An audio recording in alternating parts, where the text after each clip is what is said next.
अस्सलाम वालेकुम दोस्तों, मैं हूं जुल्किफ़ल खान और आप देख रहे हैं बिन अकबर ट्रैवल्स का यूट्यूब चैनल। दोस्तों, आज की वीडियो में हम आपको बताएंगे कि आजकल आप किन किन कंट्रीज़ का वीज़ा अप्लाई कर सकते हैं, कौन कौन से कंट्रीज़ आजकल बड़ी ही आसानी से पाकिस्तानियों को विज़िट वीज़ा या वर्क वीज़ा प्रोवाइड कर रहे हैं। और अगर आपके पास तमाम डॉक्यूमेंट्स कंप्लीट हैं तो आपको किस कंट्री का वीज़ा अप्लाई करना चाहिए। अगर आपके पास बैंक स्टेटमेंट वगैरह नहीं है तो फिर आप किन कंट्रीज़ का वीज़ा अप्लाई कर सकते हैं। अगर आप एक बिजनेसमैन हैं तो आपको किन कंट्रीज़ में जाना चाहिए। आज की वीडियो डिटेल में हम इस बारे में बात करेंगे कि आप कौन कौन सा कंट्री ईजीली अप्लाई कर सकते हैं। वीडियो में आगे बढ़ने से पहले तमाम दोस्तों से वही रिक्वेस्ट, जिन्होंने अभी तक चैनल को सब्सक्राइब नहीं किया, चैनल को सब्सक्राइब कर लें, बेल आइकन को जरूर प्रेस कर दें ताकि ऐसी इंफॉर्मेटिव वीडियो आपको टाइम पे मिल सके और आप टाइमली डिसाइड कर सकें कि आपने किस कंट्री के लिए कब और कहां पे अप्लाई करना है। और जिन दोस्तों ने हमें रिसेंटली ज्वाइन किया है, रिसेंटली हमारे इस चैनल को सब्सक्राइब किया हुआ है, उनको भी बताता चलूँ कि हमारा एक ऑफिस लाहौर में है और एक सियालकोट में है।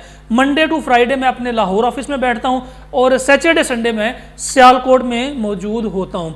और साथ में ये भी बताता चलूँ कि 31 मार्च को इंशाल्लाह हम एक कुरानदाजी करेंगे और 3 खुश नसीबों को छोटे छोटे 3 इनाम दिए जाएंगे, जो कि जैसा कि मैंने अपनी पिछली वीडियो में भी बताया था।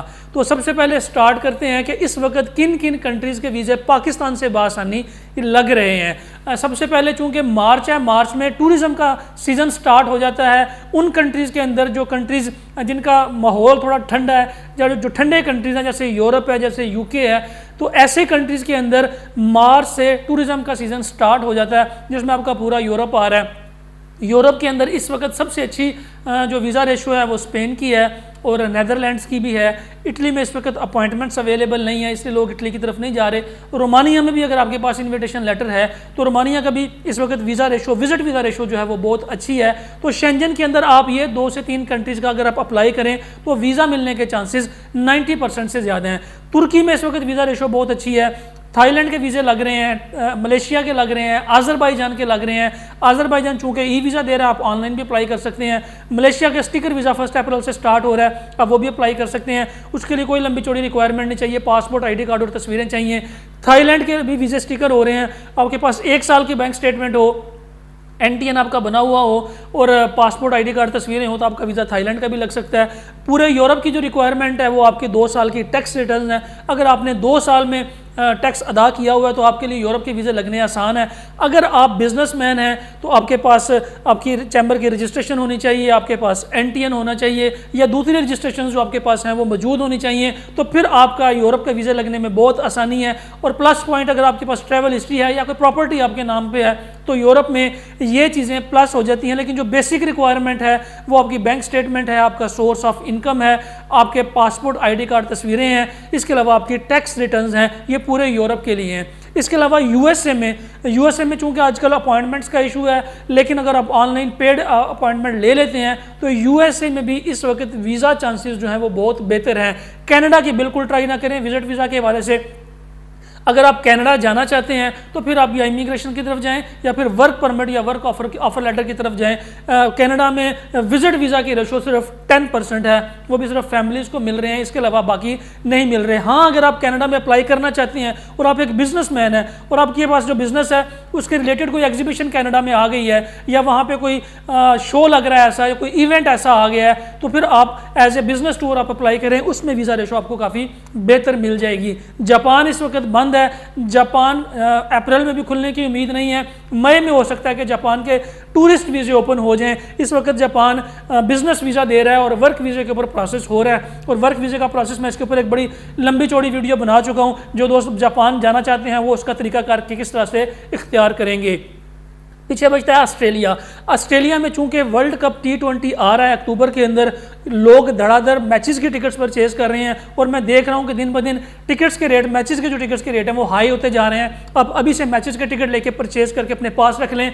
ऑस्ट्रेलियन एम्बेसी की जो अपॉइंटमेंट है ये आप जून या जुलाई की ले लें, वो भी अपने पास रख लें। इस दौरान अपने डॉक्यूमेंट्स जो हैं वो आप कंप्लीट कर लें। अगर आप बिजनेसमैन हैं तो वही बैंक स्टेटमेंट, आपका source of income, tax returns, travel history, कोई आपकी जो FRC, MRC वगैरह ये डॉक्यूमेंट्स अपने कंप्लीट करके रख लें, ताकि जब आपके अपॉइंटमेंट हो, जब आपने एम्बेसी में केस सबमिट करवाना है तो आपके पास ये सारे डॉक्यूमेंट्स कंप्लीट करने के लिए 3 से 4 महीने का टाइम मौजूद हो, जो कि आप आसानी से उसको अवेल कर सकते हैं। ये ऑस्ट्रेलिया के हवाले से है। अगर आप स्टूडेंट हैं या फिर आप ऑस्ट्रेलिया विजिट पे जाना चाहते हैं या फिर आप जॉब होल्डर हैं, तो आपके पास एनओसी होना चाहिए अपने इदारे का, 3 महीने की सैलरी स्लिप्स होनी चाहिए, आपकी सैलरी कम से कम 1 लाख रुपये आपने शो करवानी है। इसके अलावा आपने टैक्स जो आप फाइल किया हो, आप टैक्स पेयर हो, फाइलर हो, तो फिर आप ऑस्ट्रेलिया के विजिट वीज़े के लिए अप्लाई कर सकते हैं। स्टूडेंट्स के जो इनटेक हैं वो फरवरी में था, अब नेक्स्ट इनटेक जो है जुलाई में आ जाएगा या अगस्त में आ जाएगा, वो उसके लिए भी अप्लाई कर सकते हैं। ऑस्ट्रेलिया के स्टूडेंट वीज़े के लिए अपॉर्चुनिटीज़ ज़्यादा हैं, लेकिन जो बैंक स्टेटमेंट रखनी पड़ती है उसमें ऑस्ट्रेलिया काफ़ी वेरिफिकेशन करता है। इसके अलावा यूके में भी इस वक्त जो टूरिज़म का सीज़न है वो बिल्कुल ओपन है। अगर आपकी बैंक स्टेटमेंट आपके सोर्स ऑफ इनकम के साथ मैच करती है, यानी कि आपकी बैंक स्टेटमेंट ये बता रही है कि जी आपकी आमदनी काफ़ी ज़्यादा है, लेकिन आपकी टैक्स रिटर्न्स ये बता रही हैं कि आपकी आमदनी बहुत थोड़ी है, तो यूके इन दोनों चीज़ों को आपस में मैच करके फिर डिसीजन लेता है कि आप सच बोल रहे हैं या आप झूठ बोल रहे हैं। अगर आप बिजनेसमैन हैं तो अपनी बैंक स्टेटमेंट और अपना कंपनी अकाउंट और अपना एनटीएन, इन तीनों को किसी अच्छे वकील के साथ, ये जो आजकल टैक्स कंसल्टेंट्स बने हुए हैं लेकिन हैं वो बेसिकली वकील, उनके हाथ नहीं, जो कम से कम सीए इंटर हों या जी सीए क्वालिफाइड हों, उनसे मशवरा करके अपनी बैंक स्टेटमेंट और अपना एनटीएन और अपना जो आपकी टैक्स रिटर्न्स है, इनको मैच करके आपने अपनी वो रिटर्न फाइल करनी है। अदरवाइज यूके का जितनी दफ़ा भी अप्लाई करेंगे आपका वीज़ा रिफ्यूज़ हो जाएगा।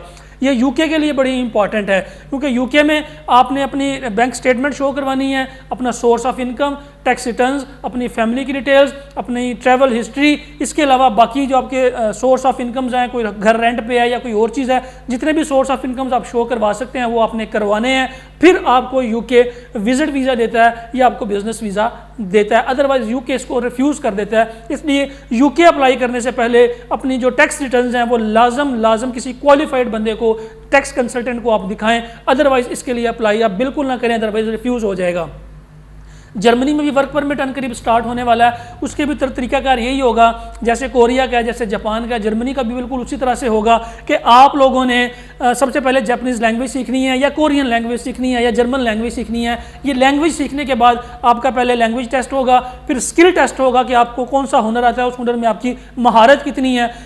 लैंग्वेज टेस्ट के बाद स्किल टेस्ट के बाद फिर आप अगर आपने जापानीज़ लैंग्वेज सीखी हुई है तो आप जापान के लिए क्वालिफाई कर जाएंगे, अगर जर्मन लैंग्वेज सीखी हो तो जर्मनी के लिए क्वालिफाई कर जाएंगे, कोरियन लैंग्वेज सीखी है तो आप कोरिया के लिए क्वालिफाई कर जाएंगे। स्टार्ट में ये सारा प्रोसेस होगा बैलेटिंग के ऊपर, कुरानंदाजी के ऊपर, क्योंकि लोग ज़्यादा होंगे अप्लाई करने वाले, जॉब्स कम होंगी, 50,000 से लेकर 1 लाख तक जॉब्स होंगी, तो शुरू में होगी बैलेटिंग। उसके बाद जब ये सिस्टम अपने रूटीन में आ जाएगा तो फिर जितने लोगों को लैंग्वेज आती होगी सब के सब अप्लाई कर सकते हैं। इस वक्त मार्च का एंड होने वाला है और इंशाल्लाह अनकरीब आगे रमज़ान स्टार्ट होने वाला है, तो ये बेहतरीन टाइम है किसी भी कंट्री का विजिट वीज़ा अप्लाई करने के लिए, वर्क वीज़ा अप्लाई करने के लिए, बिजनेस वीज़ा अप्लाई करने के लिए।